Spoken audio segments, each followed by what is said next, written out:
Su jumis vėl sveikinasi laida Krepšinio savaitė, tad metas apžvelgti svarbiausius praėjusios savaitės krepšinio įvykius. Po 3 pralaimėjimų iš eilės serijos Kauno Žalgiris iškovojo pergalę Eurolygoje ir 82-67 palaužė Vitorijos Baskoniją. Žvelgiant tik į galutinį rezultatą, sunku patikėti, kad kauniečiai pirmą kartą rungtynėse į priekį įsiveržė tik 3 kėlinio pabaigoje. O prieš tai žalgiriečiams teko vytis varžovus. Žalgirio gyvybę ilgai palaikė tik Silveno Francisko ir Igno Prasteikio duetas, galiausiai varžovus palaužė geležinė gynyba ir neįtikėtinas kauniečių spurtas 4-ajame kėlinyje. Nuostabusis Žalgirio prancūzas kartojo savo rezultatyvių perdavimų rekordą – 11, dar įmetė ir 23 taškus. Įžaidėjas dar perėmė 3 kamuolius ir išprovokavo 8 pražangas. Jo kraityje 32 naudingumo balų. 4-ajame kėlinyje užsikūrė ir Ąžuolas Tubelis. Jis pataikė 3 tritaškius ir pelnė 15 taškų. Taip pat jis sugrebė 7 kamuolius, iš kurių net 6 puolime. Igi pridėjo 13 taškų. Abi ekipas šioje dvikoje vertėsi nestipriausių sudėčių. Kitas rungtynes Eurolygoje kauniečiai žais gruodžio 4 su Tel Avivo Maccabi, taip pat namuose. Na, o dabar persikelkime į Londoną, kur Lietuvos rinktinė dramatišku trileriu pradėjo atranką į 2027 pasaulio čempionatą.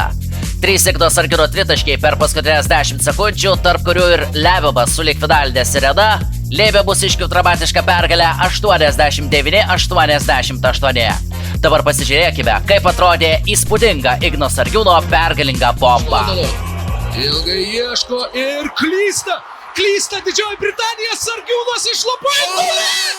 Ignas Sargiūnas! Niekas nenori įsiminti pralaimėjimų ir Ignas Sargiūnas sukūrė stebuklą Londone. Vienu metu Lietuvos rinktinė šioje dvikoje nuo varžovo atsiliko 18 taškų skirtumu.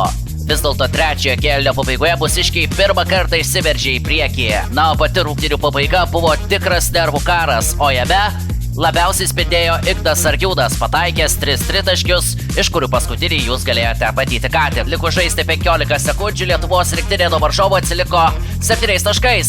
Vėliau Ignas Sargiūnas peigė 2 tolimus metimus, Britai įsimetė kamuolį likus 3,5 sekundės iš užėmė aikštės viduryje. O Ignas Sargiūnas pataikė beprotišką tritaškį ir išplėšė lietuviams pergalę.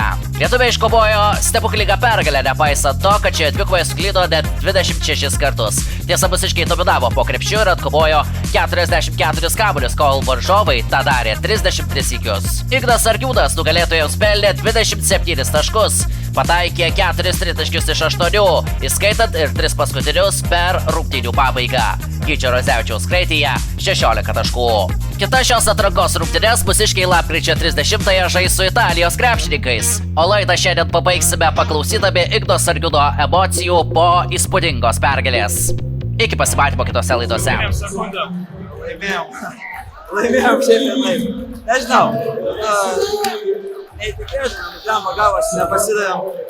Aišku, tai sėkmė. Neturim iki to daryti, bet smagu, kad laimėjom. Sunku net kalbėtum, čia žemą. Įspūdingai gavosi, išsigelbėjom.